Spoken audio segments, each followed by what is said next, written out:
What if all the improvement strategies you followed are genuinely worsening your life? We've created a whole empire founded on believing we're essentially defective, endlessly modify ourselves as though we're faulty mechanisms. Yet here's the revolutionary reality. The central assumption that you need improvement is the only real flaw. Imagine a sea wave suddenly becoming conscious and worrying, because it's not solid like a stone, because it continuously transforms form. The wave would attempt to repair itself and achieve stability. How ludicrous would that be? Yet this is exactly how we humans operate each day. The wave is already ideal, but we've convinced ourselves that we're flawed projects requiring constant renovation. We've been given a reverse tale. You have problems needing solving, aspects requiring improvement, and if you labor sufficiently and find the appropriate method, you can ultimately repair yourself and evolve into your proper self. This narrative is so threaded through our culture that we scarcely doubt it. We recognize our state as permanent projects being refined. But what if this core belief is wholly upside down? Here's something scandalous. You are never defective, never partial, never a matter needing remedies. The only aspect demanding correction is the notion that you need correction. Consider the natural world. When you observe a tree, you don't assess its limbs as insufficient. The tree is glorious precisely as it exists. It grows and responds to the environment, but doesn't organize summits about personal growth. We as humans have developed this power to become our own critics and controllers. We examine the mirror and see a reconstruction project requiring labor. Trees learn too, finding which way to extend toward illumination, how to drive roots deeper into earth. However, trees don't afflict themselves over insufficient size. They respond innately to what life brings. The contrast is trees believe in their essence, while we've been programmed to mistrust ours. We've been programmed to assume our urges are dubious, our reactions probably inaccurate. So we establish an internal monitor evaluating our every move. Am I performing adequately? Am I developing at the appropriate tempo? It's exhausting, like having a micromanager in your head, continuously deeming you inadequate. Yet this monitor isn't your essence. It's internalized critiques, inherited measures from family, educators, and culture. You've internalized a committee making you feel perpetually inadequate. Yet who perceives this tribunal? Who sees these appraisals? Something within you watches this show without being consumed. That aspect is who you genuinely are. You're not the notions regarding yourself. You are the awareness where all this occurs like weather systems moving through sky. The sky is never damaged by weather. Tempests arrive and depart, yet the sky remains infinite. Similarly, thoughts about inadequacy come and go, yet your fundamental nature stays pristine. You can make changes and grow without the tale that you're inherently flawed. Observe infants learning to walk. They fall constantly. Do they form narratives about being damaged? Absolutely not. They stand and retry because walking seems entertaining. Learning happens naturally, playfully, without self-judgment.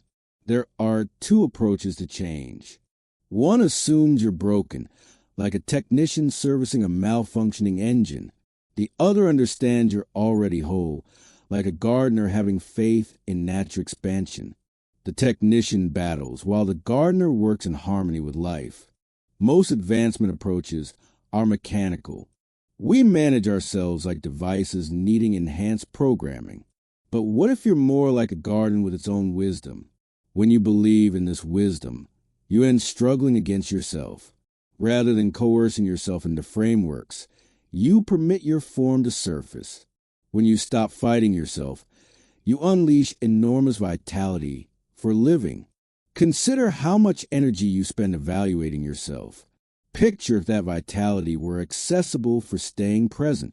The person who comprehends their entire funnels energy into manifestation and discovery. Here's something remarkable.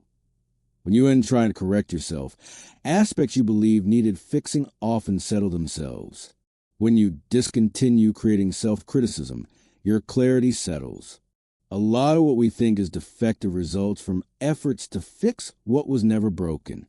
You may believe you possess an anxiety issue and apply approaches to fix it, but this effort creates more anxiety.